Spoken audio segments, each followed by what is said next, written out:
चीनी सेना पर हिमालय में जंग पड़ी भारी। शुरुआती माहौल में भारत को मिली बड़ी जीत। लद्दाख में बीमारियों से तड़प रहे हैं चीनी सैनिक। ठंड और कम ऑक्सीजन से हर रोज मर रहे चीनी फौजी। जी हां दोस्तों, जिस लद्दाख को हासिल करने के लिए चीन का राष्ट्रपति शी जिनपिंग लगातार दिन में भी सपने देख रहा है, वो सपना अब बिखर चुका है। जिस सिक्किम अरुणाचल प्रदेश के सीमावर्ती इलाके कब्जाने के लिए जिन नाटे कद के छोटी आंख वाले कमजोर सैनिकों को भेजा था, अब वो युद्ध से पहले ही लड़खड़ाने लगे हैं। चीनी सैनिक अब लद्दाख की ऊंचाई पर लड़ना तो छोड़िए, ठीक से खड़े नहीं हो पा रहे। गलवान घाटी में दोस्तों जिस तरीके से भारतीय सेना के कमांडोज ने चीनियों की हड्डियों का चूरमा बना दिया था, उसे चीन अब तक नहीं भूला है। और अब चीन के सैनिकों को भारतीय सेना की आहट से भी डर लगने लगा है। ऊपर से लद्दाख की भीषण ठंड ने चीनियों के हौसलों को तोड़ कर रख दिया है। शी जिनपिंग ने जिन 50,000 सैनिकों को लद्दाख बॉर्डर पर तैनात किया है, जिन 50,000 से ज्यादा सैनिकों को उत्तराखंड और अरुणाचल प्रदेश के LAC पर तैनात किया है, अब उनमें से ज्यादातर सैनिक बीमार होकर घर पहुंच चुके हैं। और दोस्तों जो बचे खुचे सैनिक हैं, वो बंदूक और स्ट्रिंगर लेकर भारतीय सेना का मुकाबला करने के लिए जूझ रहे हैं। दूसरी ओर भारतीय सेना पर इतनी भीषण ठंड और कम ऑक्सीजन के बावजूद भी चीन को रौंदने का मादा बिल्कुल साफ दिख रहा है। भारतीय जवानों की तादाद सीमा पर लगातार बढ़ती जा रही है, तो वहीं मोदी सरकार हर दिन नए नए हथियारों को सीमा पर डिप्लॉय करती जा रही है। दोस्तों चीन का मकसद लंबा चौड़ा था। चीन भारतीय इलाके पर कब्जा करने के साथ साथ ताइवान पर भी हमला बोलने के मूड में है, लेकिन अब ताइवान की तरफ से भी ध्यान डाइवर्ट होने के बाद अब LAC पर भारत का पलड़ा चीन के बजाय बहुत भारी हो चुका है। वहीं उसके सैनिक युद्ध शुरू होने से पहले ही ऊपर पहुंचने लगे हैं। बड़ी खबर यह है दोस्तों कि चीन के सबसे बड़े कमांडर की तो मौत भी हो चुकी है और इसके बाद तो चीनी सेना के हौसले टूट चुके हैं। दोस्तों मैं आपको बताने वाला हूं कि भारत से युद्ध करने के सपने देखने वाला चीन शुरुआत में ही क्यों टूट गया है। भारत ने ऐसी कौन सी रणनीति अपनाई कि चीन की सबसे बड़ी कमांड यानी पश्चिमी थिएटर कमांड भी बिखर चुकी है। और दोस्तों मैं ये भी बताऊंगा कि कैसे गलवान घाटी में भारतीय जवानों के हाथों पिटने वाली ये कमांड अब भारत की सेना से युद्ध के नाम से भी कांपने लगी है। और अब इसी कमांड का सबसे खूंखार कमांडर ऊपर पहुंच चुका है। ये सब मैं इसी वीडियो में आपको बताने वाला हूं, लिहाजा वीडियो के आखिर तक बने रहिए। और अगर इस मामले में आप कुछ भी जानते हैं, कमेंट लिख करके मुझे ना बताना भूलिएगा। लद्दाख में भारत से उलझना चीन को पड़ गया बहुत भारी। चीन की सबसे बड़ी कमांड पर भारत की बड़ी जीत। दोस्तों पूर्वी लद्दाख में भारतीय जमीन पर कब्जा करने की हसरत रखने वाले चीनी राष्ट्रपति शी जिनपिंग का सपना चूर चूर हो चुका है। चीन की पीपुल्स लिबरेशन आर्मी ने पूर्वी लद्दाख में वास्तविक नियंत्रण रेखा पर 1 लाख से भी ज्यादा जवान तैनात कर दिए थे, लेकिन इनमें से ज्यादातर को अब घर भेज दिया गया है, क्योंकि लद्दाख की भीषण ठंड और कम ऑक्सीजन चीनी सैनिकों के लिए जानलेवा साबित हो चुकी है। वो पेट से जुड़ी बीमारियों से जूझने लगे हैं और इसी बीमारी के चलते वो ऊपर भी पहुंच रहे हैं।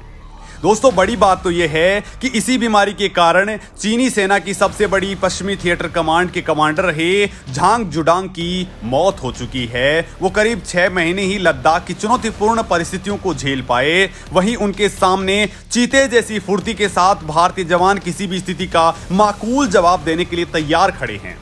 चीन की सबसे घातक कमांड यानी पश्चिमी थिएटर कमांड के कमांडर का यह मारा जाना चीन के लिए किसी बड़े सदमे से कम नहीं है और इससे चीन के हौसले बिखर गए हैं। जनरल झांग और शू दोनों ही उभरते हुए सितारे की तरह थे। वो चीनी राष्ट्रपति के पसंदीदा जनरल थे और शी जिनपिंग उन पर बहुत ज्यादा भरोसा करते थे।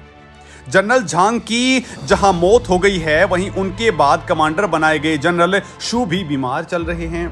जनरल शू भी पेट की बीमारी से भयंकर रूप से जूझ रहे हैं।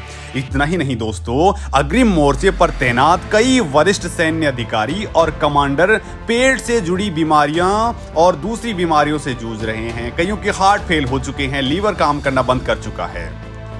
दोस्तों, पिछले साल गलवान घाटी में भारतीय जवानों पर खूनी हमला करने वाले चीनी जवान भी इसी कमांड से आते हैं और अब इसी कमांड ने भारतीय सेना के आगे सरेंडर कर दिया है। यहां का मौसम चीन की हार का सबसे बड़ा कारण बन चुका है। और दोस्तों, यही कारण था कि चीन ने पाकिस्तान से मदद मांगी। पाकिस्तान के सैन्य कमांडर भी यहां पहुंचे, लेकिन वो भी कारगर साबित नहीं हो पाए हैं। दोस्तों, यहां के मौसम के कारण ही चीन हजारों सैनिकों को रोज बदल रहा है और जिन सैनिकों की तैनाती यहां पर की जा रही है वो दोस्तों 1 या 2 दिन बाद गंभीर रूप से बीमार पड़ जा रहे हैं, जिससे चीन के सामने नई समस्या पैदा हो गई है। आलम तो यह है दोस्तों कि 9 महीने में 3 बार चीनी सेना ने अपने वेस्टर्न थिएटर कमांड के कमांडर्स को बदल दिया है। चीनी सेना पीपुल्स लिबरेशन आर्मी की वेस्टर्न कमांड का मुख्यालय तिब्बत में मौजूद है। चीनी सेना की यही कमांड भारत के लद्दाख को लेकर अरुणाचल प्रदेश तक फैले एक लाइन ऑफ एक्चुअल कंट्रोल पर डिप्लॉय है, लेकिन अब लंबे वक्त तक टिकी रह पाना इसी कमांड के लिए मुश्किल हो चला है। चीनी अधिकारियों के मुताबिक कम ऑक्सीजन में काम करने की स्थिति, कम तापमान, पश्चिमी थिएटर कमांड के ऊंचाई वाले इलाके बहुत ज्यादा कठिन है।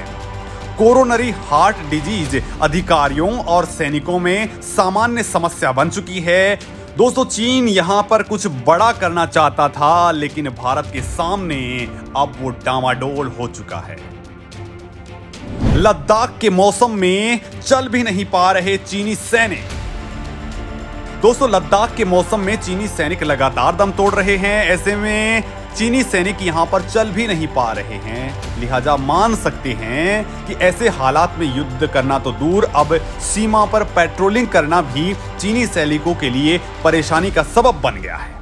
लिहाजा लाइन ऑफ एक्चुअल कंट्रोल पर चीनी सैनिकों ने अपने पेट्रोलिंग के तरीके में बदलाव किया है और इस बदलाव के मुताबिक जहां पहले पेट्रोलिंग के लिए 20 से 25 सैनिकों की टुकड़ी ही आती थी, अब वही ये सैनिक 100 से ज्यादा तादाद में आकर के पेट्रोलिंग कर रहे हैं।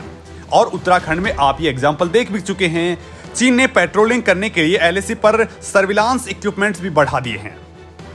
साथ ही खतरनाक मौसम में कभी स्वास्थ्य खराब होने पर इलाज और आराम के लिए नए शेल्टर्स भी बनाए गए हैं।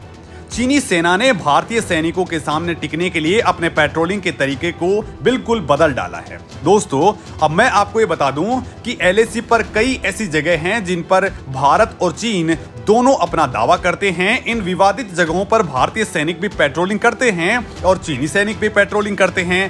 पहले पेट्रोलिंग के लिए चीनी सैनिकों की जो टुकड़ी आती थी उसमें 20 से 25 जवान ही होते थे, लेकिन अब उन्हीं जगहों पर चीनी पोस्ट एलएसी से 25 से 30 किलोमीटर की दूरी पर हैं। वहां पर चीनी सैनिक पेट्रोलिंग के लिए एक बड़ी टीम लेकर के घूम रहे हैं, जिसमें 100 से लेकर के 200 तक जवान होते हैं। और अगर कभी पेट्रोलिंग के दौरान भारत और चीनी सैनिकों के बीच टकराव होता है तो जिन जगहों पर चीन की पोस्ट दूर हैं, वहां से रीइंफोर्समेंट आने में वक्त लग सकता है। लिहाजा चीन ने ऐसी जगहों पर गश्त के लिए ज्यादा सैनिक भेजना शुरू कर दिया है।